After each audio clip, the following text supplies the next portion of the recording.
What separates good from evil? This question has intrigued psychologists and captured the imagination of common folk alike. Indeed, cinema is filled with hundreds of heroes we cheer for and villains we despise. Yet the line between good and evil is often more blurred than it seems. At the core of both heroic and villainous actions might lie a shared desire to triumph over death and deny our mortality.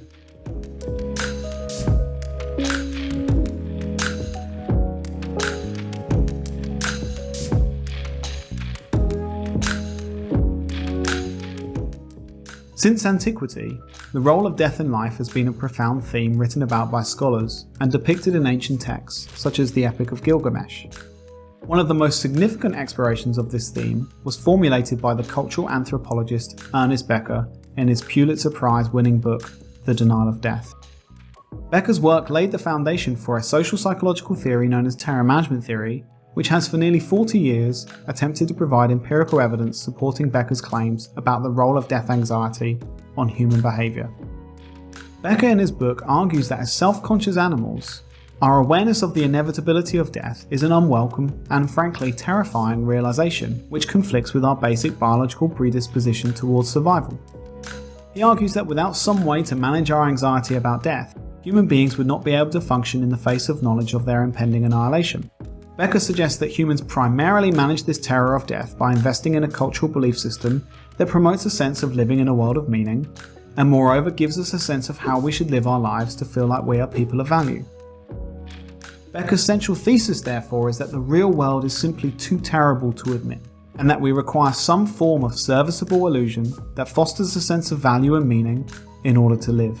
As he aptly puts it in his book, Escape from Evil, man is an animal who has to live in a lie in order to live at all.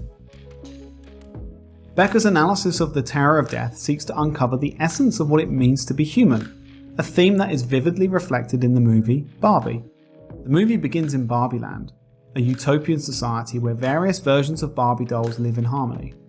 Each Barbie has a unique role and importance, therefore offering a serviceable veil under which the terror of death can be quelled. However, stereotypical Barbie becomes disillusioned with Barbie Land, experiencing an existential crisis, often preoccupied with thoughts of death. Do you guys ever think about dying?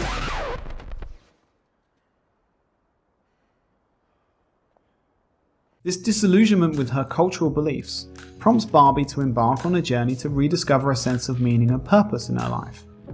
We'll delve deeper into this journey later, but for now, let's consider how this analysis also applies to the actions of Voldemort. Becker argues that the need to perceive the world as meaningful and see oneself as a person of value is essential for humans to function in the face of death.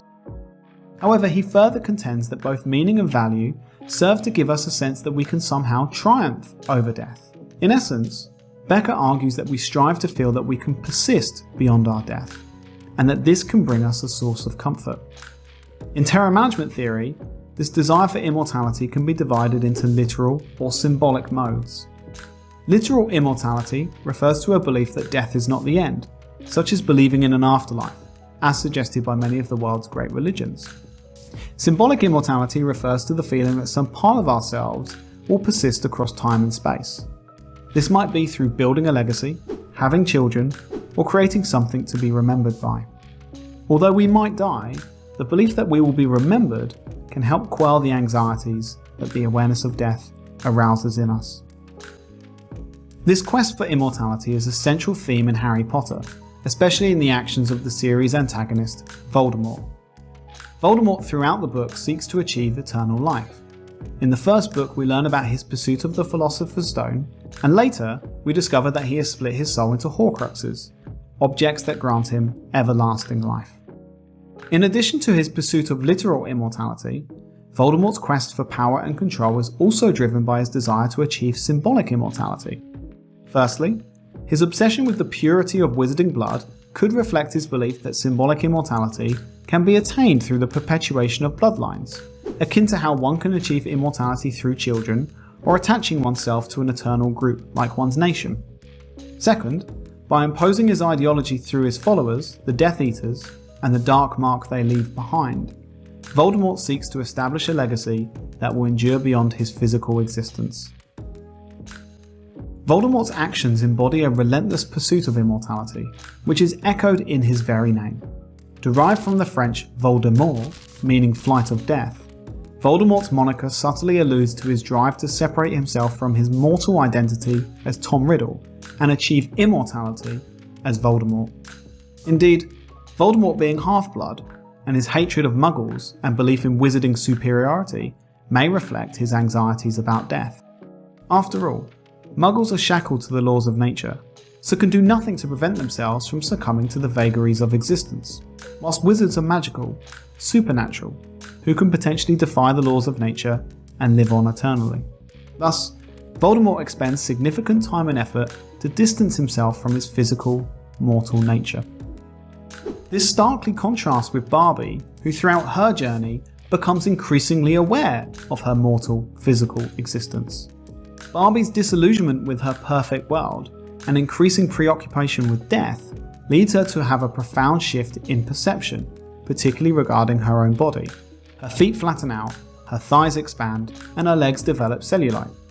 Her once flawless figure gives way to one that resembles that of an ordinary human, one that is susceptible to decay and death.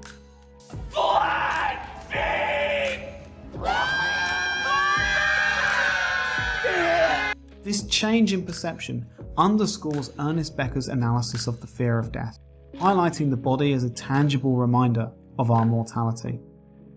Research in terror management theory corroborates this idea that we are uncomfortable with our own bodies. For example, when participants are reminded of death, they show heightened disgust for bodily functions. Moreover, death reminders can also increase preferences for information that emphasizes humans as unique and separate from other animals. This is because our animal status is a reminder that, like all other living things, we must decay and die, and that ultimately death reminds us that we are no more significant or enduring than a porcupine or a potato. Moreover, when it comes to cisgender women, death reminders can increase the tendency to objectify them. Psychologists have argued that cisgender women's bodies, with their inherent biological functions, can be perceived as threatening because they are a reminder of our physical, mortal selves. Objectifying these women, on the other hand, views them not as fully human, but as objects of desire, portraying their bodies as pure and sanitized, while concealing their natural bodily functions.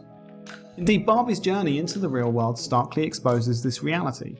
Here she discovers that women are often treated as, well, Barbies, whereby women are seen as subordinates to men, as objects of affection, being defined by their looks, rather than their abilities or character, which parallels the portrayal of Kens in Barbie Land.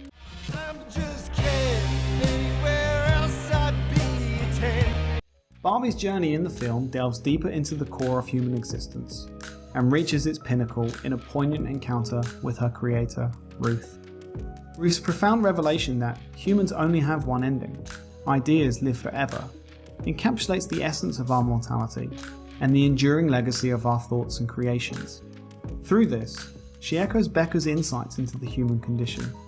It is an uncomfortable experience to be aware of our finitude, and we need to distance ourselves from this reality and see the world through a distorted lens of meaning and self-worth in order to be able to live at all.